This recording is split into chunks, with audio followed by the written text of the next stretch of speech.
Morning guys, I just woke up. Hari ini aku sama teman-temanku mau bikin daily vlog kayak what we do in the day gitu. Tapi kali ini kita mix juga dengan education, jadi kayak nanti itu kayak daily plus educational vlog. Oke, sekarang jam 9 pagi, aku mau mandi dulu terus berhubung hari ini hari Sabtu. Aku mau kerjain tugas matku yang belum kelar sama juga nantinya mau edit.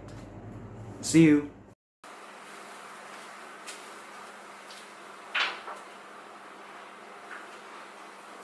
Hi Bixby. Turn on the music.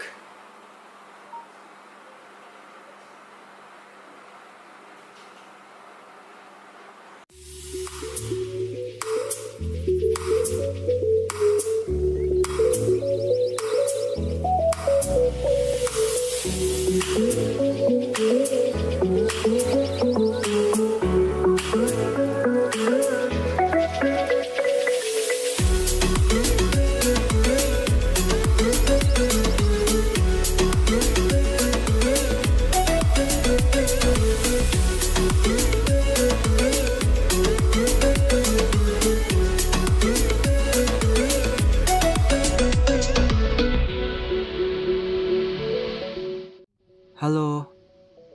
Baru berangkat. Biasa, Kenneth kan mageran. Kan aku hari ini sebelumnya edit kak, jadi ya stay di kamar terus lah. Berarti kamu nanti cuma vlog di kamar gitu? Kurang lebih sih gitu, makanya kita akan bagi tugas di vlog nanti ini. Oke. Emang kalian sekarang di mana? Aku baru sampai di sekolah sih, ada latihan bridge. Aku sih lagi OTW ke Balai Pemuda. Rencananya mau ke perpustakaannya sih. Shani? Paling mau nugas sama ngopi nanti. As always. Loh, weekend gini tuh gak enak tahu kalau cuma di rumah. Ya Indah.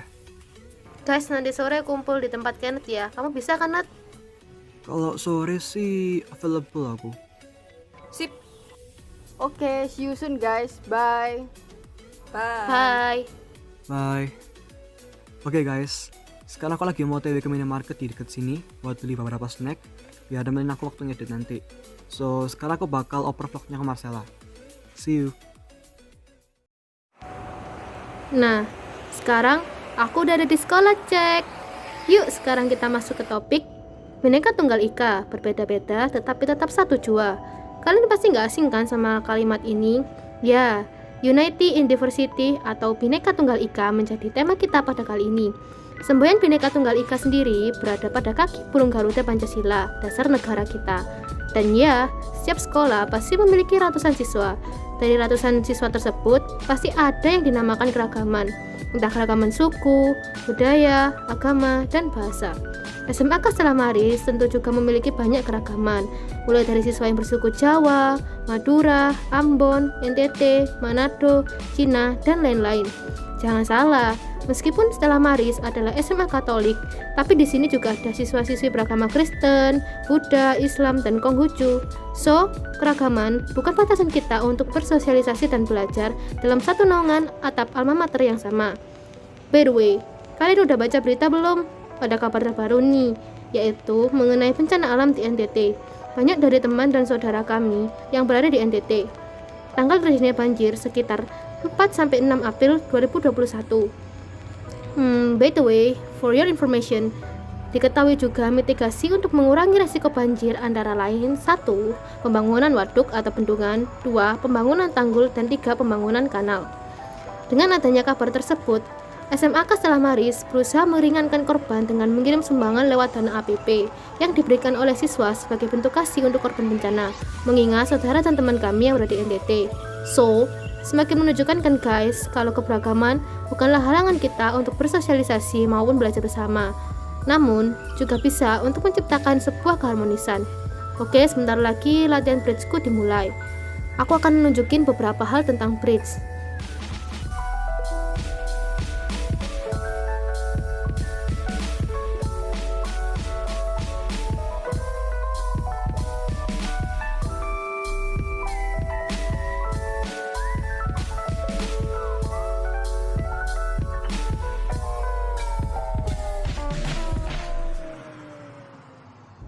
Sekarang, aku bakal oper vlog kita ke Debbie yang akan membahas tentang hal-hal seputar sejarah yang terjadi di Surabaya dan yang pastinya bikin bangga arek-arek Surabaya. Oke, see you guys!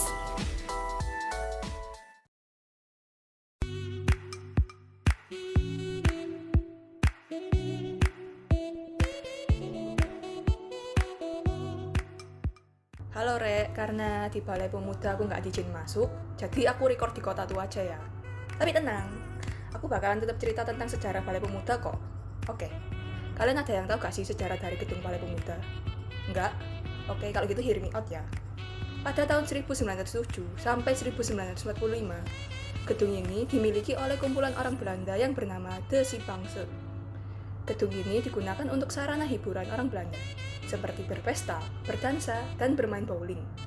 Lalu, pada tahun 1945, tempat ini dikuasai dan menjadi markas arek-arek Surabaya yang telah tergabung dalam PRI atau Pemuda Republik Indonesia dan berhasil direbut kembali oleh Belanda yang sekarang beralih fungsi menjadi Balai Pemuda atau Alun-Alun Surabaya, yang mana tempat ini kerap digunakan sebagai tempat arek Surabaya berkumpul, berkreasi, dan tempat menyaksikan pentas-pentas seni tradisional. Nah, mumpung kita membahas peristiwa tahun 1945, ada sebuah peristiwa terkenal yang terjadi di Surabaya, yaitu Hari Pahlawan yang jatuh pada tanggal 10 November tahun 1945. Pertempuran sengit melawan Belanda dan sekutu pertama di Indonesia setelah kemerdekaan. Pertempuran ini berhasil memicu semangat daerah lain seperti Bandung, Ambarawa, Medan, dan kota-kota lainnya. Biasanya, pada setiap tanggal 10 November atau Hari Pahlawan, arek-arek Surabaya mengadakan drama peristiwa 10 November yang ada di beberapa tempat. Salah satunya adalah Tugu Pahlawan, Hotel Yamato, atau yang sekarang menjadi Hotel Majapahit. Lalu, ada juga pahlawan nasional yang terkenal pada era ini. Dia adalah Sutomo, atau biasa dikenal Bung Tomo. Pria kelahiran Surabaya tanggal 3 Oktober tahun 1920 ini terkenal dengan pidatonya yang membangkitkan semangat arek-arek Surabaya lewat radio pemberontakannya. Semangatnya yang berapi-api ini berasal dari kekecewaannya saat melihat bendera Belanda bebas berkibar di jalanan. Berkatnya, arek-arek Surabaya dapat mengisi kembali semangat tempurnya melawan penjajah. Maka dari itu, Bung Tomo termasuk pahlawan yang paling berpengaruh dalam pertempuran 10 November tahun 1945. Bahkan, setelah Indonesia benar-benar merdeka, negara ini masih memiliki beberapa pergantian paham-paham politik. Salah satunya adalah paham demokrasi. Demokrasi di Indonesia berganti sebanyak 3 kali, dari tahun 1945 sampai sekarang. Yang pertama ada demokrasi parlementer, dari tahun 1945 sampai 1959. Kedua adalah demokrasi terpimpin, tahun 1959 sampai tahun 1965. Ketiga adalah demokrasi Pancasila, yang dibagi menjadi 2 era, yaitu era Orde Baru dan era reformasi hingga sekarang. That's all for me. Sekarang kita lanjut ke vlognya Sheni dan Kenneth, yuk!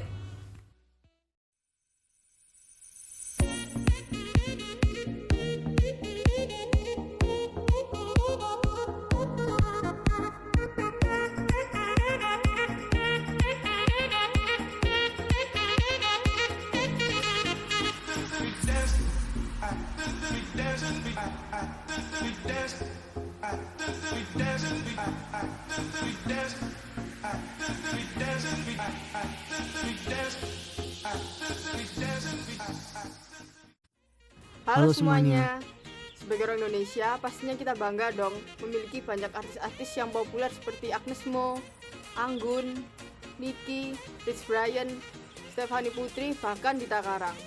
Nah, siapa sih yang gak kenal mereka? Pastinya kita kenal dong, apalagi generasi Z seperti kita sekarang. Yoi, mereka dikenal oleh kalangan internasional maupun nasional. Gak jarang nih fans mereka membeli yang namanya single atau album fisik maupun digital. Mereka itu mampu menembus pasar perdagangan internasional lewat penjualan single dan lagu-lagunya. Berhubung lagi bahas perdagangan internasional, kalian tahu nggak sih dalam perdagangan internasional ada yang namanya BEP. BEP adalah singkatan dari Break Even Point. BEP sendiri adalah suatu perhitungan di mana produk tidak mengalami kerugian ataupun keuntungan. Lebih singkatnya, BEP disebut titik impas atau perhitungan balik modal kalau istilah bisnisnya. Back to the topic, Lewat mereka, itu tentunya dapat mengangkat nama Indonesia semakin dikenal oleh negara luar. Dan juga itu pastinya mampu nambah devisa negara. Wah, udah cantik dan ganteng. Berbakat menguntungkan negara. Kurang apa coba? Ya, tapi itu semua nggak instan ya guys. Mereka melewati proses yang panjang untuk sampai pada titik ini. Terutama harus mampu menembus pasar musik Amerika dan Eropa. Karena dua pasar musik inilah yang mampu mengantar atau menjadi jalan yang harus dilewati untuk mampu go internasional. Mereka harus menyanyikan lagu yang sesuai dengan genre-genre musik barat. As you guys know, musik barat itu ada banyak genre-nya. Ada pop, jazz, country, EDM, blues, klasik, dan banyak lainnya. Yang mana setiap genre itu pasti ada ciri khasnya masing-masing. Jadi ya setiap lagu-lagu yang dari para artis Indonesia yang go internasional itu terdiri dari mereka genre. Kayak lagu Loki dari Nick itu memiliki genre R&B. Lalu ada I Love You 2000 dari Stefan Pucci yang masuk genre pop. Lalu ada Dustic dari Rich Brian yang bergenre hip hop atau rap. Oh ya, terus juga ada lagu Lati dari Wijinis featuring Rafa Cira yang sempat booming dan masuk New York Times. Itu keren parah sih. Terakhir ada juga lagu yang lagi booming banget di Indo dan juga udah go internasional. Buat TikTok user sih pasti udah familiar sama lagu ini. Kira-kira kayak gini lagunya.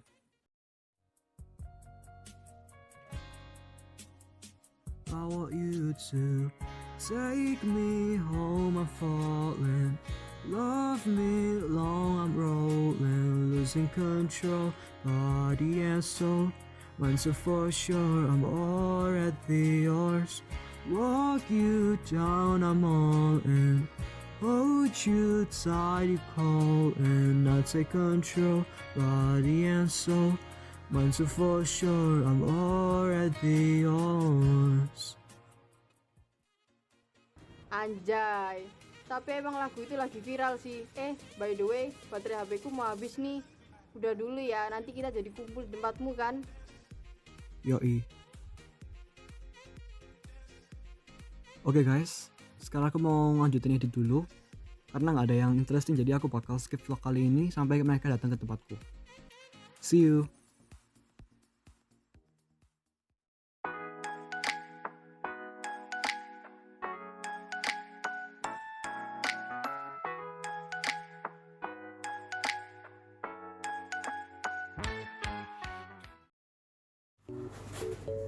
Yuk guys. Nomor berapa ya guys? Nomor 717. Oke. Nomor 700, 701. Harusnya dia nggak salah lagi. Pojok gak sih? Nggak terlalu nggak sih? 703, 717 ini malah 705, 707. Kan pojok kan?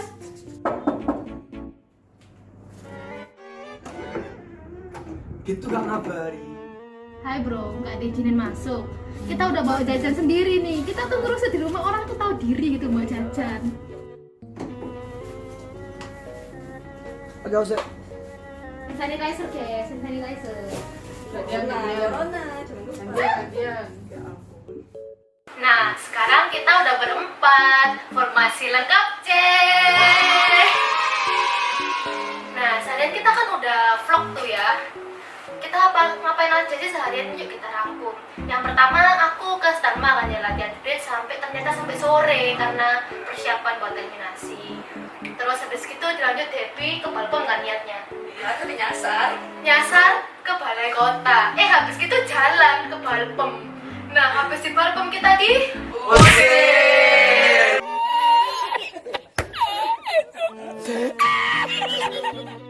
kan kesiangan guys. Habis gitu dilanjut sama Shani nongki sama ngerjain tugas, terus fit call bareng Kenneth. Bisa gak? Ini yang belum kita bahas. Lali. Apa ya yang belum kita bahas? Itu yang permasalahannya tadi Indonesia, tau kan? Keragaman kan bisa jadi habis, tapi bisa jadi permasalahan juga. Jadi konflik ya. Iya. Bener. Gimana sih menurut lo? Ya, gimana? Setuju banget sih, banyak banget masalah yang terjadi di Indonesia. Mulai dari diskriminasi sampai ke tindak kekerasan loh. Wah parah sih. Yang udah mendunia sih kasus-kasus yang ada di media sosial nih. Kan kita kan orang Indonesia itu manusia digital, era digital. Apalagi kita generasi milenial, sahabat milenial, sahabat milenial. Sosmedan terus kan. Tapi yang paling terbaru ini kasus perundungan sepasangan gay di Thailand. Waduh. Kasusnya tuh mengarah ke arah pembulian homofobik. Hobi. Ya pokoknya itulah. Udah nggak sampai pembulian doang, tapi juga disumpahin mati. Katanya bikin kiamat lebih cepet. Berdasarkan sih ajaran agama ya, kita nggak pernah tahu kan. Parah banget gak sih? Biasa lah netizen. barbar, lambe turah. Mulutnya pedes. Nggak sampai di situ sih ya. Akhirnya dibawa ke ranah hukum oleh pasangan gay tersebut. Dan akhirnya nih Indonesia diblokir dari Thailand. Parah nggak sih? Parah.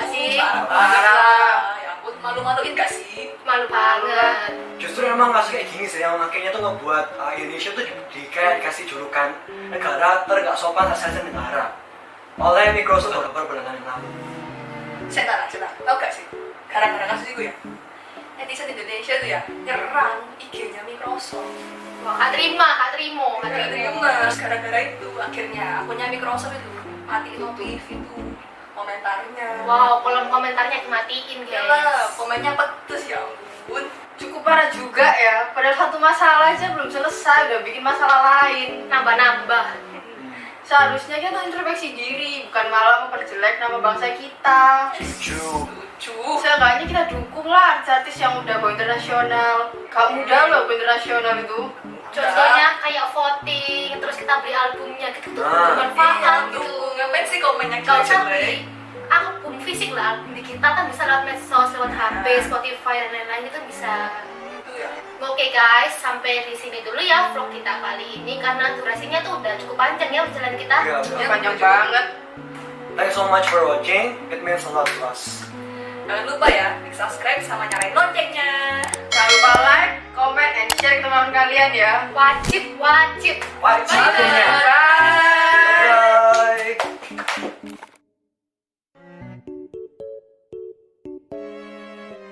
Aduh, udah baca berita belum?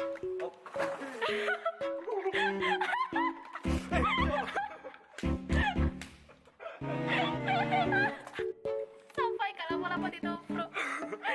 Banyak dari teman dan saudara kamu yang berada di dunia. Kenapa kan tadi anak sih di belakang pintu. Lanjut. Aku gak ngerti mau kan ceritanya sampai kadung slow keselon, kadung banter kebanteran.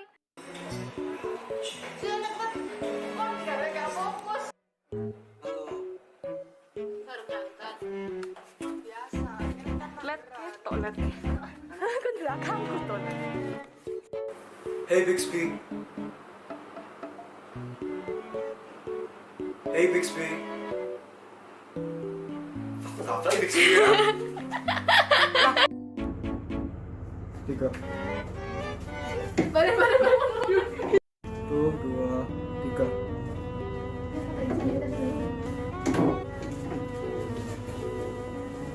Gak pakai handphone kita.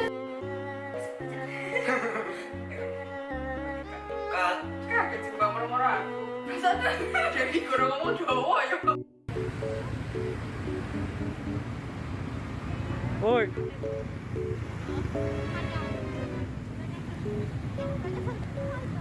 Jomblo guys.